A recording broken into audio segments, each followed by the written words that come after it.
Okay, so the first thing we're going to teach is a spin. I always teach all my dogs spin because if they get stuck on a behavior and they can't figure out how to do it and they've tried to do it twice and they haven't gotten it, I ask them to spin, treat, praise, spin again, treat, praise, and then we go back to the other behavior.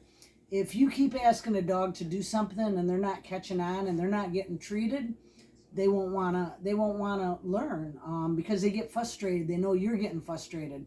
So throw a spin in there, and it keeps it fun. It keeps them getting treated, and keeps them interested in the game. So a spin is pretty easy. Remember, dogs have left side, right side dominance. So if you're asking your dog to spin one way and they don't, ask them to spin the other way. So my spin is counterclockwise. My reverse is clockwise. So all I do is I get them to follow the treat, spin. Yes, good girl. The minute the spin is completed, I mark it with a yes. Spin. Yes, good girl. If you want to use a clicker, you always got to charge a clicker up first. Click, treat, click, treat. And if you're using it in a training session, at the beginning of the training session, you click 10 times, treat 10 times, you're ready to go for that whole training session. Okay? Jack, hush up! And you want to click as soon as she completes the spin. Can you spin? Yes, good girl. You're going to cut this treat in half. And remember, they don't need a whole treat. All they need is a taste. Come here. Spin. Yes, good girl. Spin. Yes, good girl. Okay. Now, that's all you have to do on this one. But if you teach them to go the opposite way, then it becomes a canine conditioning exercise for the dog. It stretches their muscles, having them go both ways. So it's good for them. So to do that, you put the treat in the other hand, and I use reverse. Some people use twirl. You can use anything you want, just as long as it stays the same every time. I'm going to get her to follow it. Reverse. Yes, good girl. Reverse. Yes, good girl.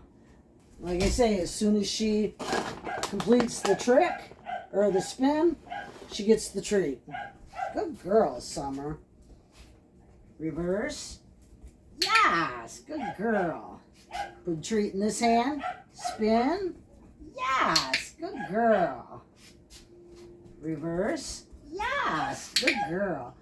And like I say, I start out with this because it's so easy to teach them. And if they get stuck on something, I can throw a spin in there, a couple of them in there, be able to treat them, keep it fun, and they continue to want to go. So the hand signal for spin is this. So if you want them to spin this way, you do that. If you want them to spin this way, you use that hand. Okay? Like I say, it's good conditioning, body conditioning exercise for them. And, you can use a spin when you're walking your dog. And let's say they start getting out ahead of you. Just ask them to spin. And it brings them back to you. Then treat them, praise them, and off you go. I always praise my dogs as soon as I get done giving the marker word yes. I pair the treat and the praise. That way, if there's a time I don't have a treat, they still get the praise and it's still a reward. Okay, so that's how you do it with that. Let's see. If your dog only likes toys, then you get a toy. You get them. Spin. Yes, good girl. And then you got to toss it. Yes, good girl. Never take it away. Never, ever take it away. Good girl.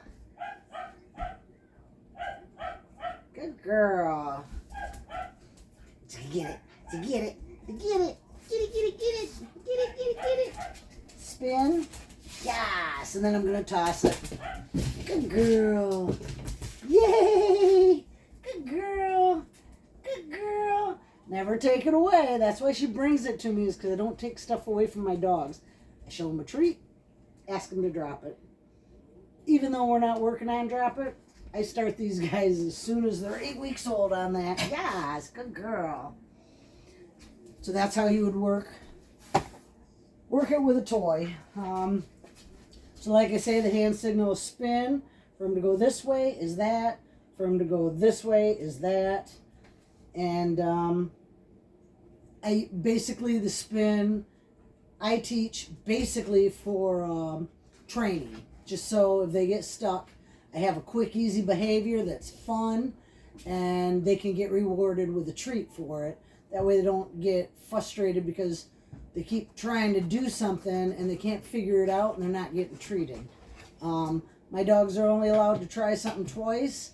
If they don't, if I can't treat them and them 2 times, I throw a spin in. And then we go back to working on it. Because it keeps them motivated. It makes them want to learn. Okay, so next behavior is sit. And we all know sit is just huge in so many ways. Sit is it's kind of a universal behavior, and it works on so many things. Get out of there. What are you doing, silly? And never be negative with them. I try never ever to say no or especially in the beginning. After they've been training and they're a couple years old, if they're keep trying something that I don't want them to, I might do but not in the beginning. Nothing negative, always fun and happy, because that way they want to learn. If they're always getting told no, then they don't always want to learn. Okay, so for sit, I never force my dogs into any position. I lure them into position. Sometimes I have to push them off me, though. I lure them into position. So to do that, I get the treat. I get her. And I ask her to sit. And I put the treat to her nose. Yes. I put the treat to her nose and push her back. And it makes her butt go down. Sit. Yes. So you put it to their nose, push it back and up, and it makes their butt go down. Come here. Come on. Yes, good girl. Sit. Yes, good girl. Good girl. I scared her. Okay, so let's sit in the clicker. Clicker in this hand, treat in this hand. Now, with the clicker, you want to click the minute her butt hits the ground. When I do it with just a marker word, when I say the yes, I say that as soon as her butt hits the ground, because that's the complete behavior. You want to mark the complete behavior. I mean, if you're marking them too early or too late, then let's say you're marking them too late, let's say you're marking them 2 seconds after they sit, then they don't realize you want the behavior sit. You're just clicking them because they're sitting there. So you want to get your timing right. Are they forgiving? Yes. You don't always have to be exactly right. And the more you do it, the better you get good at it, you know. But you wanna try to keep your timing pretty good. So sit. Yes, good girl. Good girl. Get her up, moving. Get her back. Sit. Yes, good girl. Get her moving. Yes. Sit. Yes, good girl. Good girl. You want them to follow your hands. I do this when they're puppies because it's how they lure. So I just get them to follow my hand anywhere it goes. It's just makes life so much easier. Sit. Yes, good girl. That's a good girl. What are you doing? Are you scared? Are you scared? Make it fun. Make it happy. So that's how you do it with the clicker. With a treat, or I'm sorry, with a toy. Okay, can you sit? Yes, good girl. And then you just toss it. Sometimes a ball is easier. But yeah. Oh, good girl. Good girl.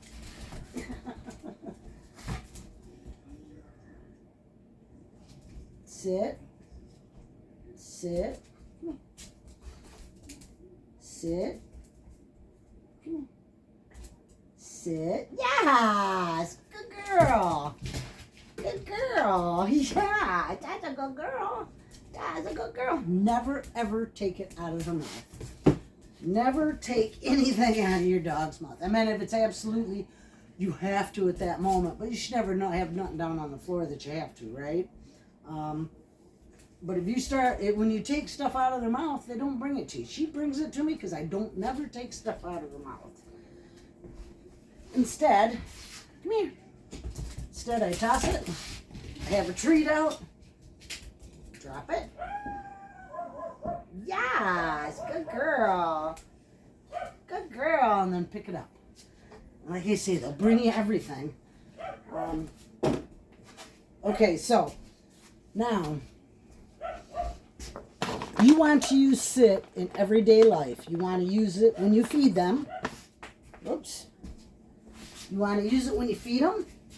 You want to use it when you water them. You want to use it when you let them out. You want to use it when you let them in. When you go into the kitchen, make them sit. I mean, just ask for a sit on a lot of different things. If you do it for the food and the water and the doors, your dogs, after 2 weeks, will do an automatic sit in them situations. So I just put some treats in here because I don't, she's already been fed. So if you go to sit, you got, your dinner bowl out, you ask her to sit. And if you go to put it down, she gets up, you pull it back up. Sit. Good girl. Go to put it down, she gets up, you pull it back up. She gets up, you pull it back up. This is counter conditioning. Come here. Sit. Sit.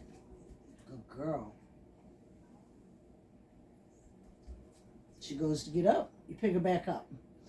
You only have to do this a couple times. They catch on quick. Sit. Good girl. Summer. Sit. Come here. Sit. Sit. Good girl. I'm going to help her out because she's just learning and I don't want her to get frustrated, even though sit's usually pretty quick. Yes! She stayed down most of the time, but you want their butt to stay on the floor until you set the dish down. And all you have to do is counter condition. They stand up, you pick the dish up. They you ask them to sit again, you go to put it down, they stand up, you pick it up. They will eventually stay seated long enough to set it down. Actually, there are sometimes you can just hold it and they'll sit and you go to put it down and you just make that movement, and if you see they're going to get up, you just come back up like this, and they learn really quick to stay in the seated position. Do it for their food, do it for their water. When you go to let them outside, they sit at the door. You ask them for a sit at the door. You go to open the door, you just open a little bit. If they stand up, you close the door. Ask them to sit again, go to open the door, they stand up, close the door again. And you keep doing this until you can open the door all the way with them in a sit. Then you release them with an okay or whatever release word you want to use, and then let them go out. It doesn't take them long. The first time it might take 5, 10, 15 minutes for them to sit completely to get that door all the way open, but after that, they learn really quick and they want to get out, so they do it quickly. And like I say, when your dog's in a different room and you see them coming in to see what you're doing and they're coming at you, treat out of your pocket, and about when they get right there, you ask them to sit. When they're here, they're going to sit, you treat and praise. I don't use a treat pouch because sitting down and some of the things I do, it just gets in my way. Plus, I don't want them to count on a treat pouch. If you use one, that is fine. But also make sure that there's times that you put treats in your pocket. So that way they know they're getting a treat, even if you don't have your treat pouch with you.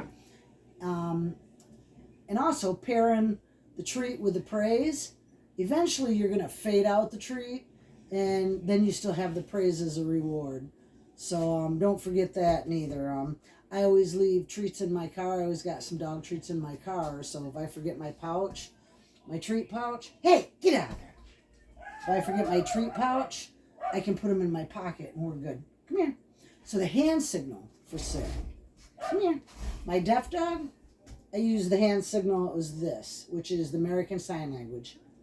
I used it because I used some other things with her for the sit, but the universal sign language for sit for a dog is just swoop, like you're swooping their butt under. So you just say, sit. Yes, good girl.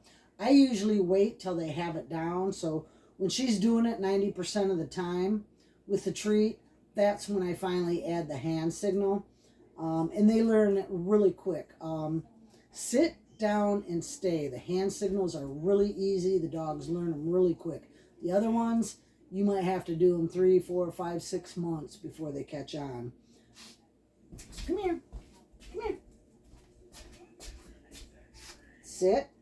Yes, good girl. Come here. Sit. Yes, good girl. I'm going to give her an extra one just because she's a good girl. Ah, here's a good girl. Here's a good girl. Yes, there is. Ah, yes, there is. So, like I say, if you do the sit every time you feed them, every time you water them, every time you let them out, it becomes automatic. They just do it. After a couple weeks, they just do it automatically. Always praise them. You don't always have to treat them. When you let them outside, going outside is a reward. When you give them their food, setting the food down is a reward. You always use treats in the beginning, but if they're getting a reward after they learn the behavior, then you can kind of fade the treat out. Because like I say, when I'm setting her food down, her food's a reward. But in the beginning, the treat's the reward. Same with water. Looks like she's a little thirsty.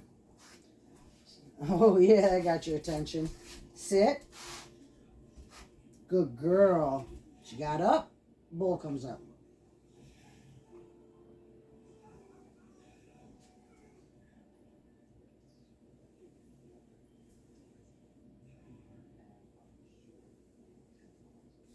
Almost did it. We almost got there. Sit.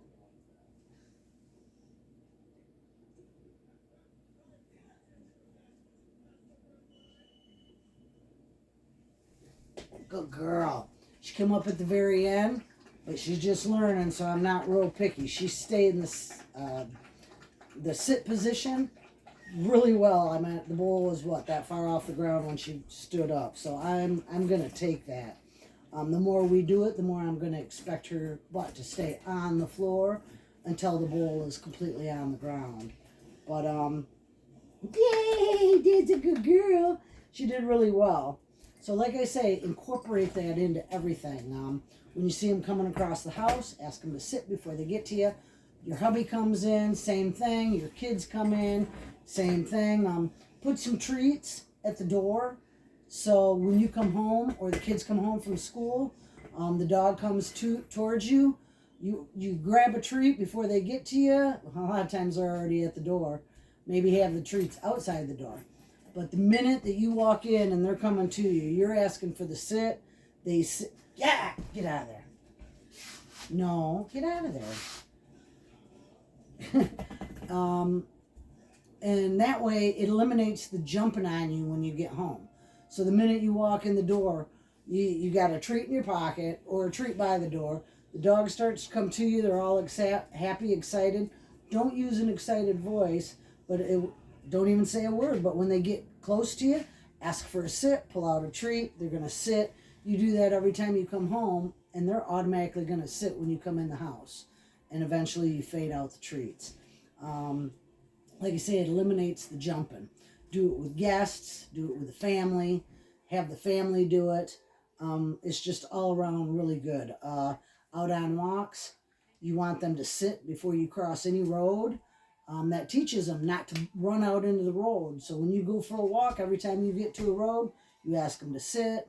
And they learn that when they come to that road, they sit. So they're not bolting across it.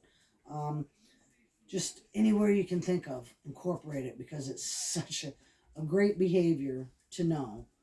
I think that's all I wanted to say.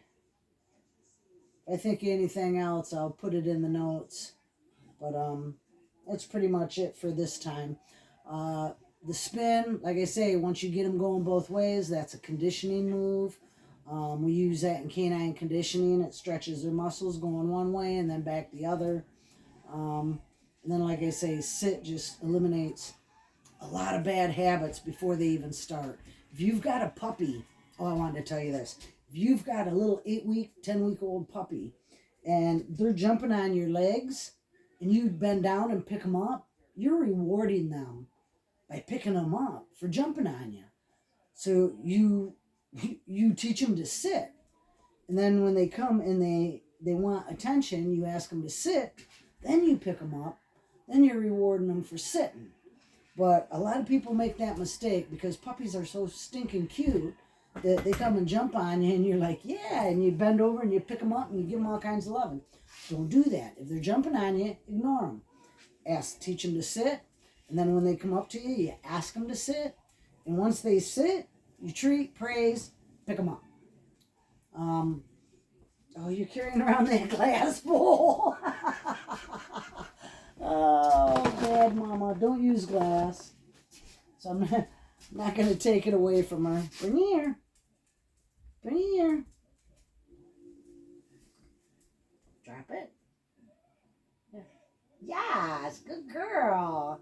Good girl. Never take it away. I didn't want her to drop it, though. It's glass. I think it's Pyrex, so I don't think it'd break, but that's kind of funny. And that's not a bad thing.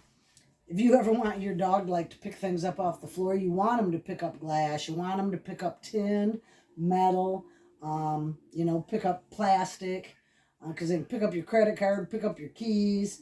I guess glass maybe not so much, unless it was like a glass beer bottle. But, they're getting it out of the fridge.